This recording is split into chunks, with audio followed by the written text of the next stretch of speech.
today to talk to you about ways that you can eat healthier on a budget. The prices are rising, but chances are your paycheck is not. Worse yet, if you're a student, you need healthy fats, proteins, lean meats, good carbohydrates for energy, and lots of other nutrients and vitamins in order to maintain a healthy diet. You know where your extra money is going. If you start to track your budget and see where you're actually spending your money, you'll have more to spend on healthier foods. When I was in college, when I was in graduate school, I was just very careful about what I bought. I put myself on a budget. I knew how much I could use every week towards food, and I was that strict about it. Not only did I lose 100 pounds in graduate school alone, I also was able to control my pockets. I hope that my tips today will help you in conquering your way through getting healthy food on any budget. My first suggestion is to stop buying food outside of your home. When you prepare your food at home, you're able to see what you put in it, what you're cooking it with, as opposed to olive oil or fats or other things that other people might put into your food that are sneaky calories. If you prepare the food at home, you know how it's made, you know how many calories, fats, proteins, carbohydrates, all of that is in there. You don't have to worry about asking what somebody else put in your food. The other thing is eat before you go out to eat. So if you know you're gonna have an engagement with friends, eat something at home. You're less likely to overeat when you're out and pay more money out of your budget. Take things like nuts, fruits, and snack crackers with you in your bag or in your purse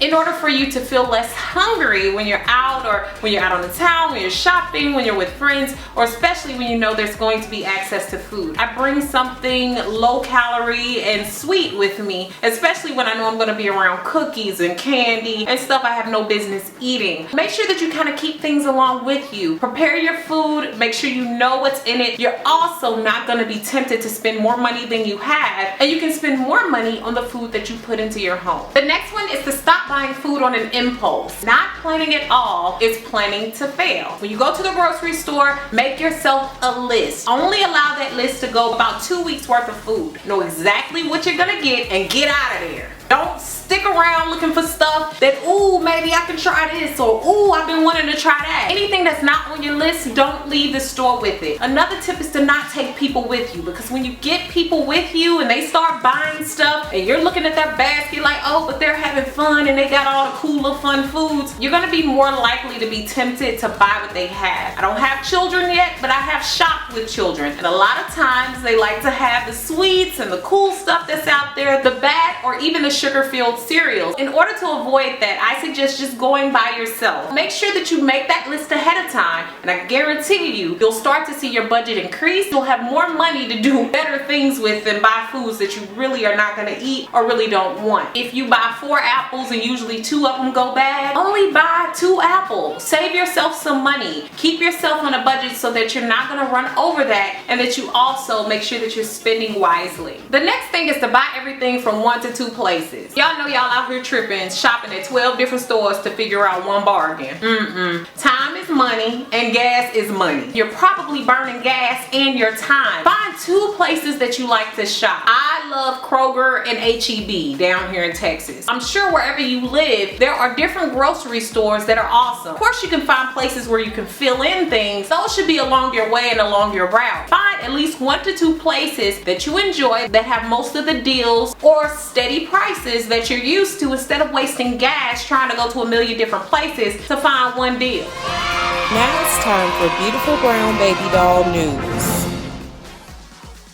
Here are some awesome food buys and all of the major food groups that I buy for under $1 at the store. The healthy whole grains include the whole grain pasta, brown rice, and popcorn.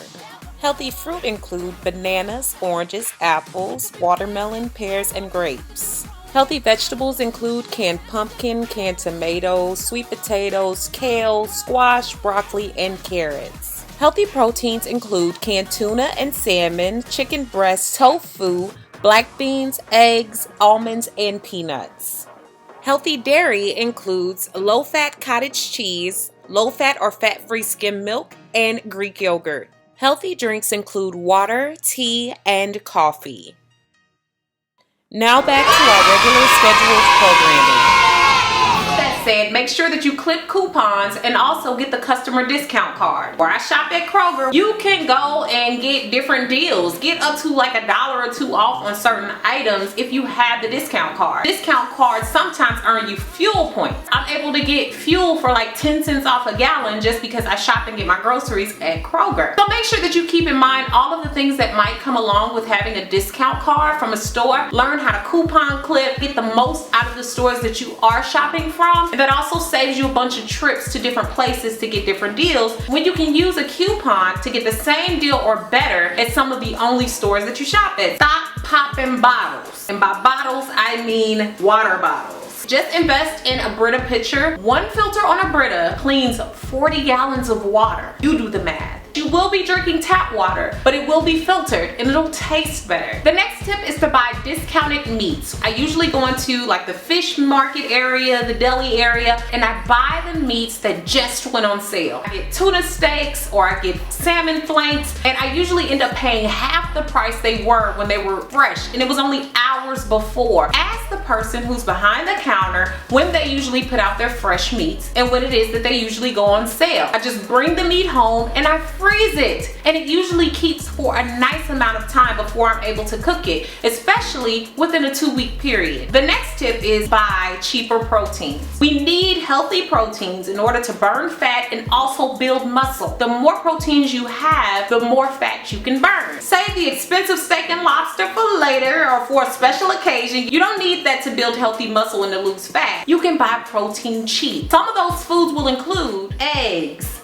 milk, tuna, frozen chicken breast or chicken thighs, cottage cheese, and oftentimes my favorite, Greek yogurt. You'll build up the grams of protein that you need per day to build muscle and burn fat. And you'll be doing it on a healthy budget. The next thing is to buy generic foods. A lot of people think that just because they're buying something that they saw on TV, it makes it more healthy. Go in and compare your neighborhood store's brands to the brands that you think are more popular. A lot of times you'll be surprised and find that they have just as many nutrients, just as much protein, carbohydrates, healthy oils, vitamins, fats. Sometimes it's for a little less and even more than half the price. This can include like frozen vegetables, eggs, rice, cheese, milk. And at first you'll swear it tastes different, but I can guarantee you after a while, it's the same thing. I've caught some good tasting generic stuff that was even better than the stuff that I like to buy because it was more expensive or more well known. The next tip is though whole foods are better, some of you might have to invest in supplements. Throughout my college career, I took prenatal vitamins. Prenatals have a lot of vitamins, in fact maybe over the amount of vitamins that you need to fill in gaps that you're not getting in your diet. I actually went into the doctor and asked about the best vitamins to take for me. That was one of the suggestions that was made, was prenatals, just because it had so many of the vitamins that I might have been missing in my diet, especially by me being a broke college and graduate student at the time. Try buying some of the whey protein. It's fairly cheap. It's the cheapest form of protein for you to get. Fish oils, your multivitamins, vitamin E. Of course, whole foods are going to be better. If you don't have the money, vitamin supplements are in second place. If you're really not trying to break the bank, buy fruits and vegetables when they're in season. They taste better, they're fresher, and they're cheaper because they're easier to come by. For those of you all that might want to go radical, have a little more time and accessibility to gardening and animals, you might want to grow your own food. You're able to determine what you put on it in order to keep the bugs off. It's cheaper than frozen foods. If you have enough room to grow your own trees for berries, fruits, and walnuts, then give it a go. I know that there are so many things out there that you can do to save money on a budget and eating healthy. So I want you all to tell me some of the things you're doing down below. Let me know where you're shopping. Where are you finding the best deals? What do you see as the best way for you to save money and live healthy? And for those of you all that are in college and graduate school and med school and doing all these wonderful things, tell us also how you saved money and been able to come out on top without having so much money. I'm sure our college students will really appreciate it. Thank you so much for watching, guys. Beautiful brown baby doll. Peace.